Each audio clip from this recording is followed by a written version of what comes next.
Olá, pessoal! Olha só, nossa aula dessa semana, a gente vai fazer uma retomada de bons assuntos, né? De praticamente aí os tipos textuais e gêneros textuais que a gente já vinha falando nas semanas passadas, anteriores. E agora a gente vai tentar trazer um pouco isso mais para o texto jurídico, né? Para as peças jurídicas.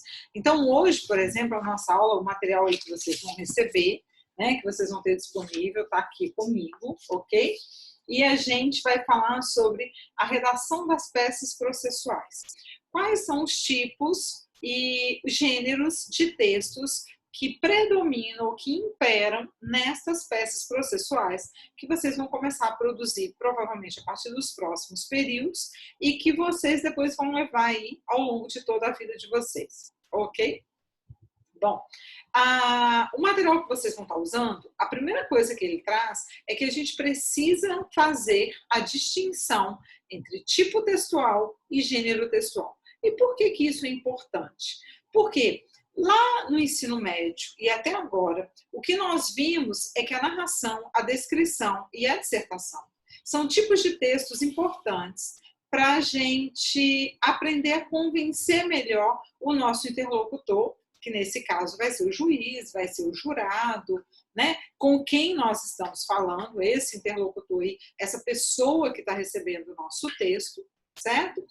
E para convencê-lo, para persuadi-lo, né? Entendendo aqui persuasão como uma linguagem convincente, que leva o outro a nos dar a resposta que a gente precisa ou que a gente tem a intenção de receber, tá? A persuasão aqui não é encarada com aquele conceito de senso comum, de pejorativo, negativo, de ruim, mas no sentido de que persuasivo é algo que todos nós, enquanto falantes, enquanto usuários da língua, enquanto seres humanos, ao utilizarmos a linguagem, utilizamos essa nossa capacidade de persuadir o outro e de conquistar a adesão do outro ao nosso texto e à nossa linguagem, certo? Bom, pensando nisso, então, tipo textual e gênero textual são dois conceitos que são importantes para a gente poder saber exatamente quando usar e como usar.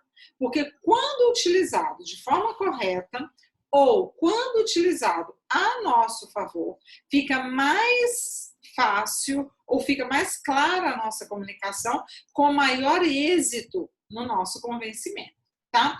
Tem um autor da linguística chamado Marcuski, que ele traz o conceito do que é gênero de texto. Gênero de texto para ele, ou gênero textual, tanto faz, é aquele texto que se concretiza na sociedade, tá? Por meio dos falantes, com características sociocomunicativas pré-determinadas. Eles têm formatos, eu acho muito interessante, porque ele fala assim, ele tem formato mais ou menos estável. Então, pensa em uma moeba, aquela gelatina, né, que vai se adequando à sua forma de acordo com o contexto em que ela está, em que eu preciso desse texto, tá? Então, os gêneros de textos são esses textos que vão se cristalizando na sociedade em que a gente vive, que tem três características fundamentais: estilo próprio, composição específica e função comunicativa. Por que função comunicativa? Porque aí você vai pensar comigo que uma petição tem um objetivo de comunicação muito diferente de um recurso, né? Lá na petição, por exemplo, o meu foco, o meu objetivo é sempre de começar um processo, é sempre de iniciar uma demanda, de abrir uma demanda que eu tenho, que eu quero apresentar o direito do meu cliente, certo? Em um recurso, que também é uma peça jurídica, o meu foco, o meu objetivo agora de comunicação não é mais de abrir um processo, esse processo já foi aberto.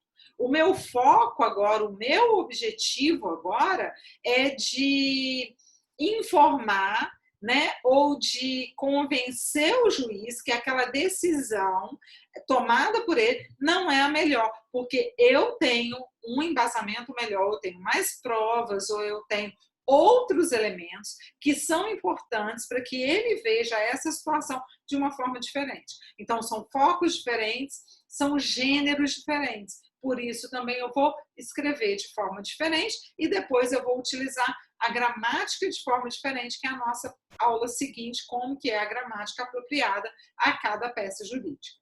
Tudo bem? Bom, então, sabido que gênero de texto é diferente de tipo de texto, então eu vou utilizar esses conceitos, ou na prática, a escrita de cada um texto de acordo com esse objetivo que eu tenho, tá? Então, o gênero de texto é aquela forma cristalizada com 3 funções na sociedade. E o tipo de texto, vocês já viram nas aulas anteriores que, para a gente do direito, isso vai aí reduzir pelo menos em 3 formas: o argumentativo, dissertativo, o narrativo e o descritivo. Esses 3 tipos de textos estão presentes em todas as peças jurídicas, tá? Porque as peças jurídicas são chamadas de gêneros mistos, né? Ou de tipos mistos, textos mistos, em que a gente consegue encontrar sequências textuais de todos esses tipos textuais lá dentro.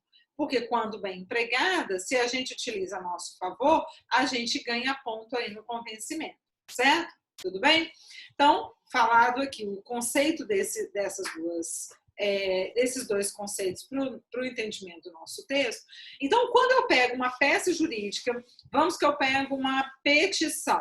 Então, eu vou pensar essa petição agora, pensando aqui 5 fases ou 5 informações que eu preciso ter nela, tá? Seja o recurso, seja a petição, seja a sentença, seja uma procuração, sejam esses gêneros que eu tenho aí no universo jurídico. Primeiro, para que eu estou escrevendo? Então, qual que é a finalidade clara que eu tenho com esse texto, tá? Para que eu estou escrevendo? Eu estou escrevendo para abrir o processo. Opa! Então, o gênero que mais se cristaliza nesse formato para atingir esse objetivo, petição inicial. Agora eu estou escrevendo para mostrar a alguém que a decisão dela não é a mais acertada. Opa! Então, agora eu já não vou usar mais o gênero petição e vou usar agora o gênero recurso. Tá? Então, viram como que eu mudei de gênero textual? Por quê? Porque aí eu tenho claro para mim para que eu estou escrevendo esse meu texto. Tá? Segundo ponto é que tipo de publicação eu vou fazer. Então, qual que é o veículo que vai receber? É o escrito, é o oral, é o site, é uma revista científica, porque você é advogado, você é operador de direito, também pode escrever, por exemplo, um artigo acadêmico. E o meu artigo acadêmico nada tem como característica a petição inicial, certo? Então, por quê? Porque tem focos diferentes. Para que diferente? Então, qual que é o veículo dessa publicação? Terceiro ponto, qual é o meu público-alvo, né? Para quem, eu gosto muito dessa expressão, para quem eu estou escrevendo esse meu texto? Eu estou escrevendo esse texto para o juiz? Ou eu estou escrevendo esse meu texto, produzindo esse meu texto para os jurados? Que corpo de jurados é esse que eu tenho? É um corpo de jurados em que a maior parte dele é composto por mulheres, é composto por homens, é composto por pessoas de classe social mais simples, né? Então, quem é esse interlocutor para o qual eu estou escrevendo? Isso também é fundamental para que esse meu texto fique um pouco mais claro, tá? Ou fique mais claro e atinja o objetivo dele. No quarto lugar, o lugar em que o texto é veiculado, né? Então, onde é produzido esse texto, tá? Qual que é o lugar de produção desse texto? Por quê? Isso também vai determinar, então, esse texto está sendo produzido para o fórum, esse texto vai ser produzido apenas dentro da faculdade. Então, esses ambientes eu determino textos diferentes. Eu vi isso numa pesquisa que eu fiz, que quando esse local de produção do texto era o núcleo de estágio dos alunos, o foco dos alunos mudava completamente, ou era muito diferente, a escrita do texto do que quando os alunos produziam na sala de aula. Quando os alunos produziam na sala de aula. Isso. Por quê? Na sala de aula, ele tinha claro que ele era um aluno. E quando ele estava no núcleo de prática, ele ali tinha que se comportar, então, como um profissional. Então, esse local de produção de texto dele, do gênero, embora o gênero fosse o mesmo, petição, o gênero era escrito de forma diferente, tá? Por quê? Porque os interlocutores também eram diferentes. E depois do local, o modo em que esse texto será veiculado. Aliás, o modo não, o momento em que esse texto vai ser veiculado. Por quê? Esse momento vai determinar também o vocabulário, vai determinar a ideologia que eu vou trazer ali, né? Alguns valores dentro da relação no casamento, por exemplo, elas foram muito alteradas ao longo do tempo, porque hoje você já tem o direito das mulheres muito mais garantido, você já tem a questão do feminismo, você tem a questão da homossexualidade, toda que está presente já na lei e que neste momento garante a esse indivíduo qual eu vou defender, se eu for o operador do direito, que requer uma linguagem diferente, que requer também um embasamento diferente. Ok? Então, por isso, o momento de escrita desse texto ou de produção, seja escrito ou seja falado, ele também vai interferir na forma como esse texto é produzido. Tudo bem? Então, guarda aí, resumindo essa nossa aula, né, de início, que eu vou gravar aqui a parte 2 dessa aula, tá? Para você, para poder ficar isso bem claro para você.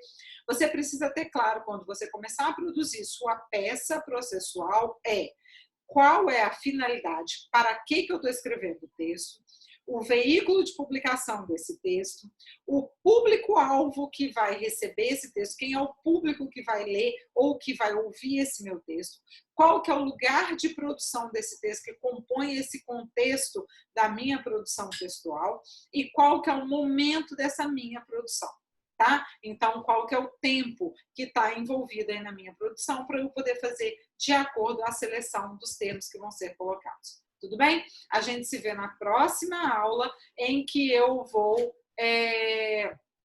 trazer uma atividade, um texto que vocês vão ter que definir para mim o tipo e encontrar esses elementos nele. Tudo bem? Um abraço grande, a gente se vê na próxima aula.